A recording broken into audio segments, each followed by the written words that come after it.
विधानसभा चुनाव के बाद के वक्त वहाँ 600 वोट पड़ा। एक शैलेश यादव वहाँ के कपड़ा व्यवसायी थे। 600 वोट गरीबों का, पिछड़ों का। जब दिलवाए गोलबंदी वोट की हुई तो सत्ता संरक्षित अपराधियों ने, जिनको रणवीर सेना पे गर्व है, जिनको प्रभु ब्रह्मेश्वर मुखिया जैसे लंपटों पर गर्व है, बोला कि महतीपुर में भी राजद को 600 वोट मिलेगा और चुनाव का 1 महीना भी नहीं बीता था और उनको शाम के 7 बजे गोलियों से भुना था। इस जिले के पत्रकारों को याद होगा, दलितों का गांव से पलायन आपने सुना होगा। उत्तर प्रदेश में मुसलमान गांव से पलायन किया करते हैं, लेकिन आज भी वो विधानसभा क्षेत्र से यादव का पलायन हुआ। आज महतीपुर में एक घर यादव नहीं है। आप कहते हैं कि वोट के लिए हत्या नहीं होती है। अरे पहले हो कि 1, 2, 4, 5 एक आध महीना के अंदर हो हत्याएं, तो आज भी जारी है मेरे दोस्त। क्यों आप भूल जाते हैं? साथियों, आज जो आयोजन हो रहा है गोविंदपुर की इस पावन धरती पर, एक क्रांतिकारी धरती पर सैल्यूट करते हैं। इस धरती को हमारी जो दादी थी उनको दिल से सलाम करते हैं, उनके हौसलों को सलाम करते हैं, जिसके गोद में 2 दिन का बच्चा हो। पहले उनके पति को लंपटों ने गोलियों से भूना। जब छोटा भाई दशरथ यादव सुने कि मेरा भाई मारा गया, लिए लाठी और चल दिए सागरपुर। यहाँ से 1 किलोमीटर की दूरी पर है। बोले कि लंपटों का बंदूक और गोली और दशरथ यादव का लाठी। मुकाबला ही नहीं किया। सागरपुर पत्रकार बंधु, आप शोध पत्रकारिता करते हैं और खोज पत्रकारिता करते हैं, जाइए सागरपुर में। हमारे बहादुरों ने लाठियों के बल पे 11 लंपटों को मार डाला था। उनको हिम्मत नहीं थी कि शासन के सामने आकर बताते कि हमारे भी लोग मारे गए थे। इसलिए कि जो बूथ लूटने वाले थे बगल के कोच और टिकारी के लोग थे। उस सागरपुर के भी आगे बूथ लूटने में शामिल नहीं था। बेशक वो गोली बम बारूद छुपाने में रहा होगा। वो लाश छुपा लिए। चल रहा है इस इलाके में खबरें हैं कि 8 नहीं 19 लोगों की हत्या हुई थी। वो बम और गोली से हमारे लोगों को मार रहे थे और उस समय हमारे लोग लाठियों से उसका मुकाबला कर रहे थे। इसलिए इस धरती को हम सैल्यूट करते हैं। और इसकी महत्ता इसलिए भी है कि कल से हम सुंदर नहीं मारा जाएगा इन बेईमानों की गोलियों से। इस बात की क्या गारंटी है? आप सबको पता है, एक पेशे का पत्रकार जो 10 सालों तक दिल्ली और पटना में पत्रकारिता किया हो। भैया, हमारी शादी तो विजय कुमार आर्या के घर में उनकी बेटी से 2005 में हुई थी। तब तो हम देशद्रोही नहीं थे। आदरणीय उदय नारायण चौधरी जी मंच पर है, बिहार विधानसभा के अध्यक्ष हुआ करते थे। नीतीश कुमार की सरकार के बड़े पुलिस अधिकारी बोला, श्याम सुंदर जी टेलीफोनिक विजय आर्या से बात करा दीजिए, नहीं तो राजद्रोह का मुकदमा आप पर दर्ज करेंगे और आपको बर्बाद कर देंगे। हम उस अधिकारी को बोले थे, भैया विजय कुमार आर्या का मैं दामाद हूँ, उनका राजनीतिक पार्टनर नहीं हूँ, उनका राजनीतिक कार्यकर्ता नहीं हूँ। मैं नहीं जानता कि विजय कुमार आर्या रहते कहाँ है। हमको फंसा दिया गया देशद्रोह के मुकदमे में। मंच के लोगों को खुशी होगी। झूठ की बुनियाद पर टिका पुलिस का डायरी अभी से 3 महीना पहले न्यायालय ने खारिज कर दिया। हम पर राजद्रोह का मुकदमा नहीं टिका और हम बाइज्जत बरी हुए। इनकी ये ताकत, इन बेईमानों की ताकत। आज से 2 साल पहले जब हमारे भैया, हम तो कुछ नहीं है, सरकार के किसी संवैधानिक पद पर निर्वाचित नहीं है, हमारी पत्नी जिला पार्षद थी। इन लंपट सामंतों को लगा कि श्याम सुंदर एक लंबी लकीर खींच रहा है। दिल्ली की हुकूमत घबराई श्याम सुंदर से और हमारे घर में करवाई NIA की छापेमारी। उनको मिला क्या भैया? हमारी जो सामाजिक प्रतिष्ठा का हनन हुआ, हमको जो आर्थिक क्षति हुई, हम मानसिक दबाव में आए। मेरा पूरा का पूरा परिवार डिप्रेशन में चला गया। बच्चे पूछते हैं, पापा आप अपराधी हैं, आप नक्सल हैं, आतंकी हैं, 8-8 घंटा 500 पुलिस घर को क्यों घेरे रही? मैं क्या जवाब दूं? नरेंद्र मोदी जी, लोकतंत्र ऐसे नहीं चलता है। लोकतंत्र बाबा साहब के संविधान से चलेगा। वैचारिक मतभेद अपनी जगह है और यह लोकतंत्र की खूबसूरती है। एक फूल बगीचा का रूप नहीं लेता है। हर विचारधारा के लोग जब तक नहीं होंगे, लोकतंत्र मजबूत नहीं होगा। आप हम जैसे लोगों पर NIA, ED और CBI की छापेमारी करवाते हैं। अजीब हाल है रे भाई। और यहाँ के आप बहादुर लोग, जब जब श्याम सुंदर आफत में आया, आप मजबूती से चट्टानी एकता दिखलाए हैं। तभी दिल्ली की जो रेल चलती है श्याम सुंदर तक, तुरंत बैग हो जाती है। ये आपकी ताकत है, यहाँ के मीडिया बंधुओं की ताकत है। साथियों, मियाँपुर की 25वीं बरसी और 48 वर्षों के बाद सागरपुर के शहीदों के याद में यह सम्मान जो आयोजित है, हम जानना चाहते हैं बिहार के यशस्वी सुशासन की सरकार के मुख्यमंत्री जी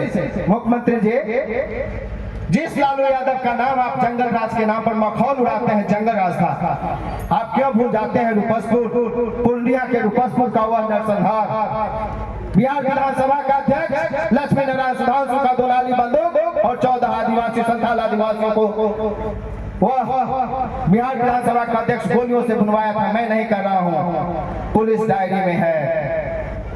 बिहार विधानसभा के अध्यक्ष का नाम पुलिस डायरी में है। आषाढ़ में जब नदी में बाढ़ आती है तो भैया उफादों के बादे उतरता है। हम सैल्यूट करते हैं इस मंच से आदरणीय माता तुल्य श्रीमती राबड़ी देवी जी का, एक महिला जिनको अनपढ़ करके देश ने माहौल उड़ाया, देश के लंपटों ने माहौल उड़ाया।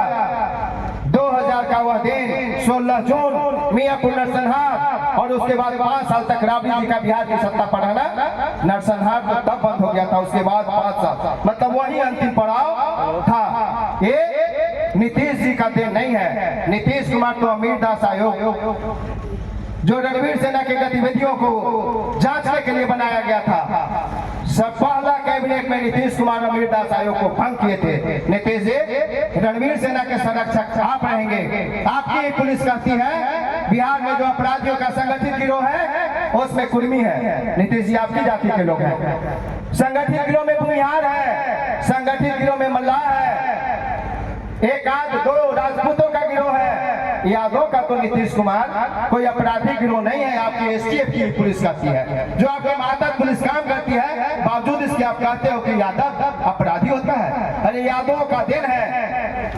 जिस चट्टानी एकता के साथ कॉमरेड रामशरण यादव को 77 में यहाँ की जनता ने चुनी थी, आपका बदला हम 80 से ले सकते थे। हम माफी चाहेंगे। सीताराम दुखारी जी के बड़े समाजवादी हैं, मंच पर आ जाए। शायद संचालक महोदय की नजर नहीं पड़ी थी।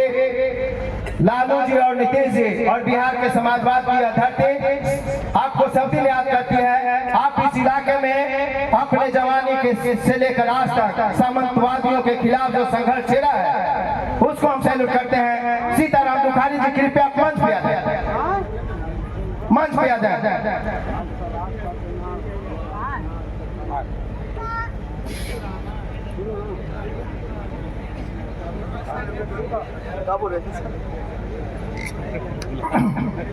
संगठित आपराधिक गिरोह भैया यादव का नहीं है। बावजूद इसके नीतीश जी की सरकार कहती है कि यादव अपराधी होता है।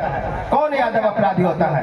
हम जब राजनीति में आए थे 15 में, पत्रकारिता छोड़ के आए थे, इस इलाके के सारे लोग जानते हैं बंदिया थाना नक्सल की फैक्ट्री थी। नीतीश कुमार रणवीर सेना के नायकों को बचाने के लिए बंदिया थाना खुलवाया था, जो 8 सालों तक जेल में रहा। जब हम नीतीश कुमार को 18 में चैलेंज किए कि किस पुलिस बंधुओं से नीतीश जी बंदिया थाना खुला है, आप हमको बता दें। 3 बार मुख्यमंत्री की यात्रा रद्द हुई, आप सब जानते हैं। 4थी बार कल मुख्यमंत्री की यात्रा है। एक दिन पहले हमारी गिरफ्तारी हुई, हम जेल भेजे गए। मुख्यमंत्री के पास कोई जवाब नहीं था। 30 दिनों की हमारी जेल यात्रा।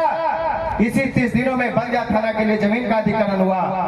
इसी 30 दिनों में बंदिया थाना में भूमि पूजन हुआ और उस घर से जो अवैध थाना चल रहा था बाहर बना, वो थाना अपना हुआ और नक्सल की फैक्ट्री उसके बाद से बंद हुआ। हम चुनौती देते हैं नीतीश जी, आपके लंपटों में ताकत है तो हमारे जीत रहते आप किसी एक निर्दोष पर FIR करवा लो, या तो मैं रहूंगा या आपका सिस्टम रहेगा। हम तो बराबर संघर्ष कर रहे हैं। नीतीश जी, आप भूमि के दलालों को, जमीन के दलालों को संरक्षण देते हैं। गो का अंचल कार्यालय 20 में जनवरी 20 में जिलाधिकारी और मगध कमिश्नर को एक चिट्ठी लिखता है कि गो का पोखरा पर अवैध कब्जा है, सत्ताधारियों ने कब्जा रखा है। जब अंचल अधिकारी ने लिखा कि अवैध जमाबंदी अवैध कब्जा है, तो डीएम साहब आप कौन पढ़ाई पढ़ के आए हैं? क्या इसी गोह में मुड़वा में दलित जो जमीन सरकारी है वो जमीन हमारी है, दलित समाज के लोग रहेंगे कहाँ? वो भूमिहीन है। आप बुलडोजर चला के मुड़वा के दलितों को उजाड़ दिए। आप उजाड़ दिए गए थे, बगल के सिंगारी के बगल के गांव में उजाड़ रहे थे, किसी के इशारे पर हमला हुआ नीतीश जी पुलिस पर। आप किस तरीके के बेईमानी कीजिएगा, एक को बचाइएगा, अमीर को बचाइएगा, आपके साथ जो जीना चाहेगा उसको बचाइएगा, और जो आपसे मतभेद रखेगा, जो सामाजिक न्याय की ताकत इस इलाके में बनना चाहता है, उसका कभी आप घर गिरा देते हैं, कभी अपराधी को कभी फंसा देते हैं। बहुत दिन नहीं चलने वाला है। यह जो वर्ष है, जो महीना है, आज से 3-4 महीने के बाद निर्णायक स्थिति में बिहार पहुंचने वाला है। आप तो लफाजी करते हैं नीतीश कुमार, विकास कर रहे हैं भैया। नली गली कौन विकास है, आप हमको बता दीजिए। आज नलियां बन रही हैं, 1 साल के अंदर वो नलियां टूट रही हैं। आप किसी ठेकेदार पे एफआईआर नहीं करवाते नीतीश जी, आपको हिम्मत भी नहीं है, इसलिए कि स्कोप से जो कमीशन खोरी चलता है पटना के सचिवालय तक जाता है नीतीश कुमार। बावजूद इसके करते क्या है और चाहते क्या है? जब 17 महीने की सरकार बनी, 5 लाख रोजगार। भैया यह तेजस्वी जी जो लकीर खींचे आजादी के बाद, वह मील का पत्थर साबित हुआ। नरेंद्र मोदी को कहना पड़ा अब हम भी रोजगार देंगे। भाजपा के कई राज्यों को लोग झूठे ही सही कहना शुरू किए कि रोजगार के बिना कुछ होने वाला नहीं है, अब हम भी रोजगार देंगे, हम भी रोजगार देंगे। इसका क्या मतलब है, आप बता दीजिए।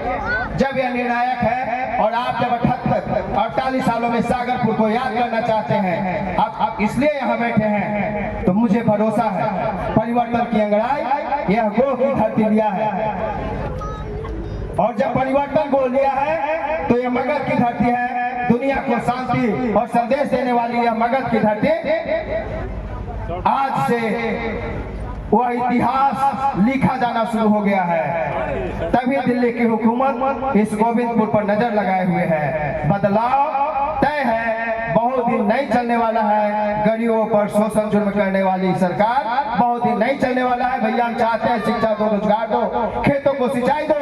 जगदेव बाबू के नाम पे वोट लेने वाले नीतीश जी 74 में जब गोली खा रहे थे कुर्था के ऐतिहासिक मैदान में, हमिद नगर पुल बराज परियोजना बोले तो थे कि हम मगध के खेतों को सिंचित करेंगे। क्या हुआ, लालू यादव जी उसका उद्घाटन करवाए, आप काम ही बंद करवा दिए। श्याम सुंदर जब बोला कि किसानों को मुआवजा नहीं, तो भैया आपका परियोजना में काम नहीं, हम मुकदमा दर्ज कर दिए। हिम्मत है नीतीश जी, आपकी पुलिस में हिम्मत है तो मुझे करे गिरफ्तार। इससे ज्यादा अभी हम कुछ नहीं बोलेंगे। हमारे मुख्य वक्ता उदय नारायण चौधरी जी, लक्ष्मण यादव जी, रिंकू भाई हैं, 3-4 वक्ता बचे हुए हैं। आपसे तो हमारा रोज ही बातचीत होती रहती है इन्हीं शब्दों के साथ। अब आगे के वक्ता संचालक महोदय बुलाएंगे। बहुत बहुत धन्यवाद। बहुत बहुत शुक्रिया भाई श्याम सुंदर जी।